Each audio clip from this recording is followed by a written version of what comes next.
I'm a big fan of the Gorillaz for their esoteric collaborations, instrumentation, and phenomenal concept of a fictional band with phenomenal music to match. The love child of Damon Albarn of Blur and artist Jamie Hewlett, they've been pumping out bangers since 2001. Like all great musicians, their sound evolved with time, and in their case, no two albums sound alike, leading to different albums being people's favorites. But this got me wondering, what is the most Gorillaz song? Like I said earlier, all the albums have vastly different sounds that work in the vacuum of their respective albums. Plastic Beach is synth heavy while Self-Titled has more acoustic elements. But throwing all that aside, what is the quintessential Gorillaz song? I'm Bloom. Join me as we embark on this quest to figure out this mystery nobody was looking to solve right now. But first, what are the ground rules? Well, this video is heavily inspired by James Hargreaves, who embarked to find the most Beatlesy Beatles song. So using some of his criteria will help narrow down the selection from their hundreds of songs. Criteria 1. Which albums actually count? Well, Wikipedia lists 8 studio albums, 11 LPs, 1 live album, and a load of singles. So let's trim the fat a bit. First to go is the live album for Demon Days. It's just a good live rendition of an album we already got. Next to go are the singles because all of their singles appear on the albums. Next to go are the EPs for similar reasons as the singles. Now it says 8 albums, but I'm not counting The Fall, I'm sorry. Not produced in the studio, no collaboration with Jamie Hewlett outside of the cover, just Damon fiddling around on an iPad, so it's just out. Sorry y'all, this is just not being added to the list. So now we have 7 albums to choose from, and I'll be using the deluxe versions of Humans and Song Machine because that's how they have them listed on the Spotify. I don't even think you can find the original cuts of the albums, so this must mean that this is the optimal intended version of the release. So now that we know what albums don't count, here's what does. They're releasing a new album, but since it ain't out yet, we gotta work with what we got. Next criteria up is the beats per minute, or BPM. To find the most Gorillaz song, we have to figure out what the average BPM is for the discography. To find this, we have to do a bit of math. First, we take the runtime per album and divide it by the number of songs. Once we have each album's BPM, we have to divide these numbers by the amount of albums I said counted. So each average length divided by 7 valid albums brings our average Gorillaz BPM to 117 beats per minute. Unsurprisingly, no Gorillaz song has that odd number as a BPM, so we'll just have to get somewhat close to this number. Finding the optimal song is still a bit vague though. A song with about 117 BPM from any one of 7 albums, we're gonna need to be even more specific with our next criteria. The keys. That's right, figuring out what the most commonly used key is across all their songs. To do this, we must simply go album by album and find which key is the most popular. Doing so gives us a list of the most commonly used keys across all of the albums.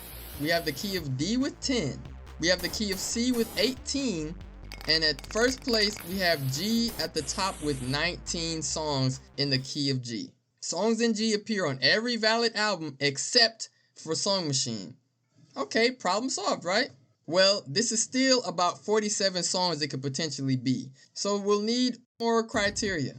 Next we have to talk about the song length. Like I said, each album is different and some songs are longer than others. That perfect number we're looking for is 3 minutes and 42 seconds. Going through album by album and then averaging how long each song was per album by 7, we get the perfect middle ground for what the most Gorillaz song would be. The intangibles. My last criteria is the intangibles, and this one's multifaceted, so listen up. Does it have 2D singing? 2D, aka Damon singing, is one of the quintessential elements of most of their discography. Next, does it feature a collaboration with somebody? Controversial criteria, I know, but think about it. They're known to collaborate with a plethora of artists, and the band was formed out of a collaboration between Albarn and Hewlett. This is just something to be expected. Lastly, seeing as they have no defined genre, they definitely favor certain styles more than others. They may do rock traps, rap, play with orchestral elements, and even Middle Eastern instrumentation. They do favor what Google calls alternative and indie. So if the song fits into a commonly used genre, not a one-off or a genre used predominantly on one album, a commonly used genre, we're going in the right direction. Let's see which of these songs is close in key, BPM, length, and has the intangibles. Gorillaz' self-titled has New Genius. Yes, it does have 2D singing and some melodica even. The vibe just isn't quite Gorillaz-y enough. Soundcheck is a banger, but it's far too dreary even for Gorillaz. 19-2000 is an upbeat track that features 2 artists, but the only thing holding it back is the genre being funk. This brings us to their best album in my opinion, Demon Days, where we have 2 choices, November Has Come and All Alone. One song has MF Doom rapping on 90% of it, the other does feature guest artists, guitars, and synths being more in line with their sound overall, but guess what? 2D is also barely on the song besides saying All Alone. Good track, but this scratches off the official songs contending on Demon Days. There is another song that doesn't quite fit some of the criteria, but does check a lot of boxes in my opinion, but more on this later. This brings us to the fan favorite album Plastic Beach, which has 2 potential songs, Super Fast Jellyfish and Cloud of Unknowing. Super Fast Jellyfish does feature repeat collaborators De La Soul. At 81 beats per minute and only 2 minutes and 54 seconds long, it doesn't quite work. Also, 2D only says like 2 words in the whole song, and as we've seen before, 2D only saying 2 words on your song isn't going to make it the most Gorillaz song that ever Gorillaz did. And not much to explain with Cloud of Unknowing really. Having Bobby Womack sing for the majority of the track doesn't check enough boxes. Since we still don't have the most Gorillaz track, let's see what Humans has for us. Sex Murder Party is too vogue and weird to be the definitive Gorillaz track.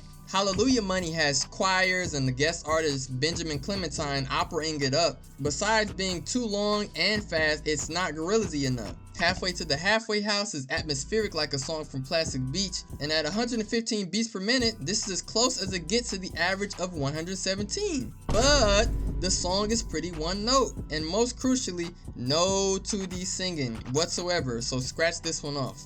Out of Body has a lot going for it on paper. The beats per minute is 120, the key is in G. Guest artist and the length is only 2 seconds longer than 3 minutes and 42 seconds. But with only 30 seconds of 2D and the song sonically being so vogue, it just isn't Gorillaz-y enough. Last off of Humans, we have Ticker Tape, which does have 2D singing, but its duration is too long and the beats per minute is too fast. Humans was a letdown for finding the most Gorillaz-y track, but we've still got just 7 songs left to choose from. So in response to the lack of 2D, the band dropped the Now Now. I'll split blitz this album right click. Trans is a banger, but it's too short and the BPM is too high. Hollywood is too different sonically with the electronic elements. Kansas is too fast of a song and it's too long. Magic City just sounds like Kansas 2.0. Like I said earlier, Song Machine has none that fit the criteria, so it's just out. The last album we have has 2 more songs to work with, The Tired Influencer and Skinny Ape. The Tired Influencer is more in line with their modern sound, but it's what the wiki calls synth pop / art pop, which is a sound only really prevalent on Cracker Island. Skinny Ape has a fun call and response with the hey, but again it's too heavy on the digital sound fonts and less real instruments. As their sound evolved, they went from less real instruments to experimenting with electronic sounds here and there to it being a big part of their modern identity, meaning that we have just 1 song left. But wait, what was the last song on the list? Well, remember earlier when I said we had 7 songs left but I only showed 6? That's because I omitted listing 1 song. The Moment of Truth. On paper, 1 song that meets almost every single criteria is Rehash off of the first album. It's in the key of G. It features guest artists and 2D singing. It's 3 minutes and 42 seconds long. The only criteria it doesn't meet is its BPM, which is only 100 versus the 117 average, which I'll let slide because no song is the exact BPM, only approximations. But this didn't sit right in my heart. I felt this song only sounded like songs from its respective album, but doing the research as their sound evolved, they used less and less acoustic elements indicative of self-titled. I felt that 1 song is more Gorillaz-y than Rehash. It's their most popular song. It's the boring pick. I'm talking about Feel Good Inc. Even though it shirks some of the criteria. Does it have a guest artist? Check. 2D singing and even rapping? Check. Is it close to 3 minutes and 42 seconds long? Yes. And as a matter of fact, it's exactly 3 minutes and 42 seconds long. Check. Full Damon and Jamie collab? Check. As a matter of fact, we got a full-on music video for it. However, it's not in one of the most popular keys. It's actually tied for the 5th most popular key of F sharp. and it's too fast at 139 beats per minute. But I don't think that's enough to hold it back from being the most Gorillaz song that ever Gorillaz. It has 2D vocals on it and singing in the melancholic windmill windmill section as the break. Structurally, it's similar to more of their discography in my opinion than Rehash. Songs like Dirty Harry, The Apprentice, or even Pac-Man. The mix of acoustic and a bit of electronic elements where Rehash just has the latter, indicative of their earlier sound only. It's also the proper length. I'm not mad if you favor picking the more underappreciated Rehash as the most Gorillaz song, but if you showed a stranger this song, they would love it and probably want to check out more Gorillaz. Well, there you have it. Feel Good Inc., in my opinion, is the most Gorillaz song according to me. Let me know what song you think is their most Gorillaz song, and let me know if you agree or disagree with any of my criteria. I've been Bloom. Deuces.